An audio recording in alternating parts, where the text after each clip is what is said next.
हमारे राइट के ऊपर शबखून भी मारे। आप हमारे लीडर को जो है वो 7-7 महीने पोलिटिकली मोटिवेटेड केसेस के अंदर जेल में भी रखें।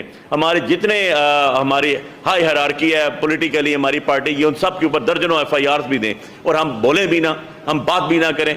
ये एक सिविलाइज्ड मुल्क की निशानी नहीं है। ये एक सिविलाइज्ड और जिसमें आप कहते हैं सिविल लोगों के राइट्स जो हैं उनको प्रोटेक्ट करने का जो एक पूरा मैकेनिज्म होता है वो नहीं है।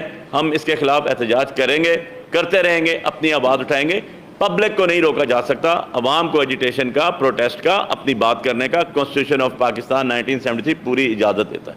सो मैं बहुत शुक्रगुजार हूँ उमर भाई आपका भी और आप सब लोगों का भी कि आप लोग आए और ये आज हम अभी अपनी बेल्स करवा के आए हैं। और बेल्स के दौरान भी आपको बताऊंगे कोर्ट में इस्लामाबाद हाई कोर्ट ने भी एक रेजोल्यूशन पास की और हाई कोर्ट ने इसको कंटेम्प्ट किया कि आपने किस तरह ये FIRs दे दी सीनियर कौंसल्स के ऊपर, सीनियर सिविल सिटीजन्स के ऊपर जो एक पीसफुल प्रोटेस्ट कर रहे हैं, अपनी बात भी ना करें।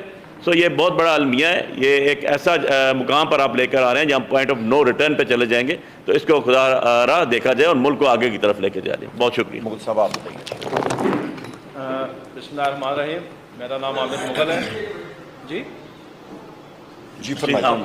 मेरा नाम आमिर मुगल है और मैं तहरीक इंसाफ इस्लामाबाद का सदर भी हूँ और NA46 से इलेक्शन भी लड़ा हूँ। और हमारे तीनों मैंने आलमोस्ट 45-50 हज़ार की लीड से जीते हुए हैं।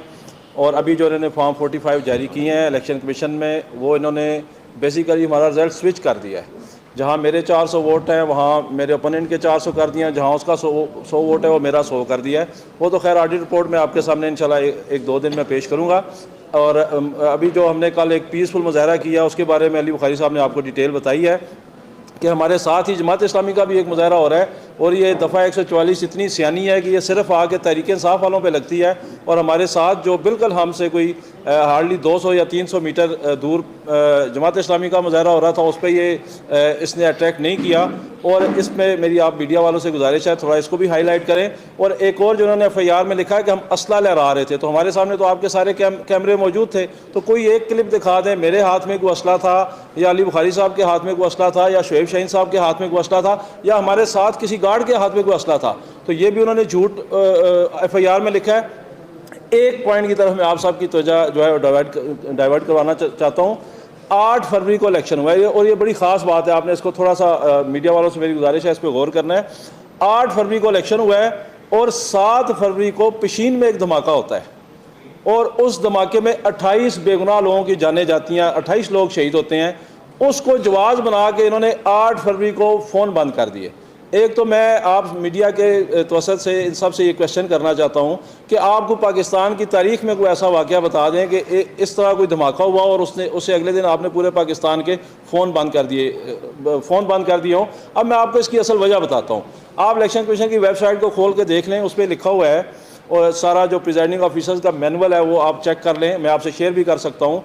उसमें लिखा हुआ है इन्होंने 36 करोड़ रुपये का एक सॉफ्टवेयर ख़रीदा था जिसके मुताबिक तमाम प्रिजाइडिंग ऑफिसर्स ने एक मोबाइल एप्लीकेशन के ज़रिए अपने जो तमाम रिजल्ट्स हैं वो ECP को और अपने रिटर्निंग ऑफिसर्स को भेजने थे।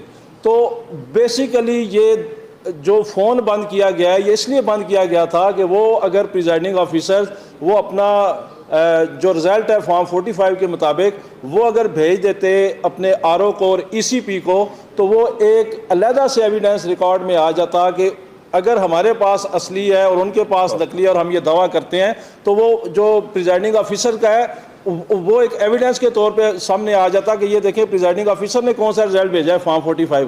तो ये बेसिकली उसको रोकने के लिए फ़ोन बंद किया गया। और अब हमारा ये शुबा है कि फ़ोन बंद करने के जवाब के लिए वो 28 लोगों को, बेगुनाह लोगों को जो शहीद करवाया गया है, इसका जिम्मेदार भी वो जो काकड़ है वो है और उस वक्त का वज़ीर दाखिला और इलेक्शन कमीशन ऑफ पाकिस्तान इनके साथ मुलव्वस है। तो जब कभी भी हमारी ये गवर्नमेंट आएगी तहरीक इंसाफ की, तो हम तहकीकात करवाएंगे उस 7 फरवरी के धमाके की भी, और खामखा इसमें मुलव्वस होगी ये निगरान गवर्नमेंट, क्योंकि 28 बेगुनाह लोगों को शहीद करके उसको जवाब बना के अगले दिन फ़ोन बंद किया गया।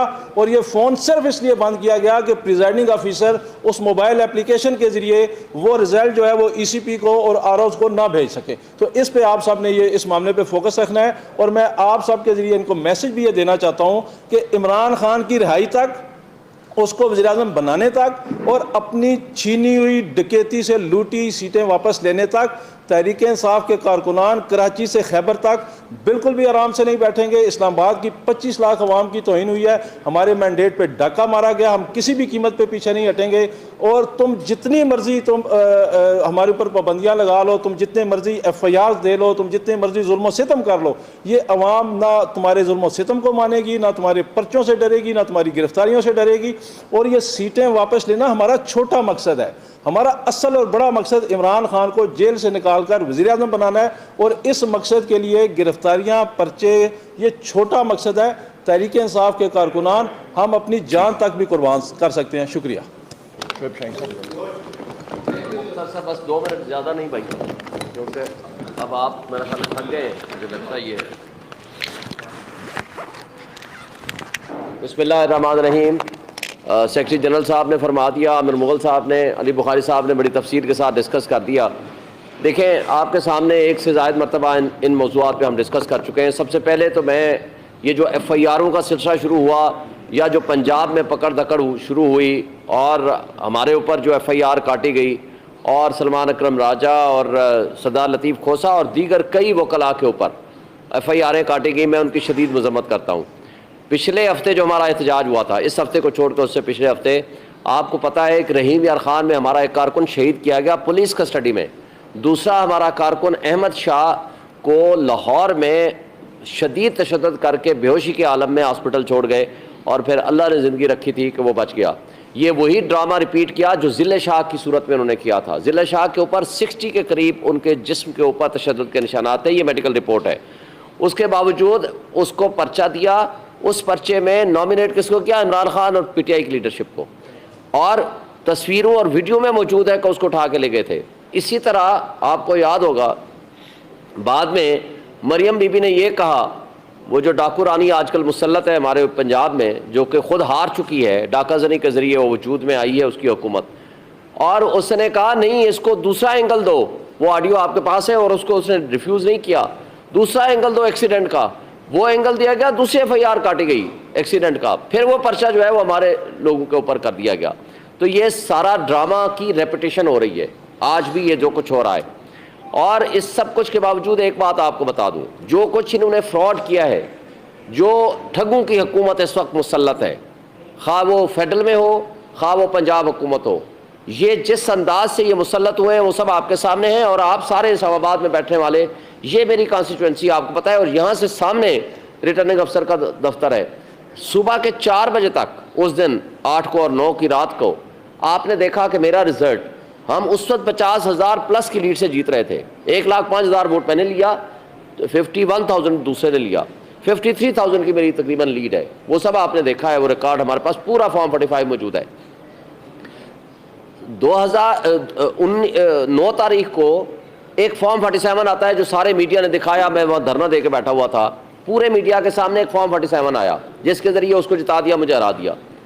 फॉर्म 47 वो अभी मौजूद ही नहीं है, उसका वजूद ही नहीं है। ये नया फॉर्म 47 बनाया उन्होंने 10 तारीख को। फिर जब हम 10 तारीख को इलेक्शन कमीशन में चले गए तो इलेक्शन कमीशन ने स्टे कर दिया, process of consolidation is stop, suspended, ये लफ्ज़ हैं।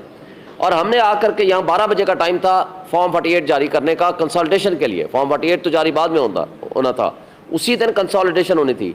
11:30 बजे पहुँच के इन्होंने ऑर्डर किया बाई राइटिंग, आपके सारे मीडिया के सामने मौजूद है, हमने प्रेस कॉन्फ्रेंस भी उस दिन की थी।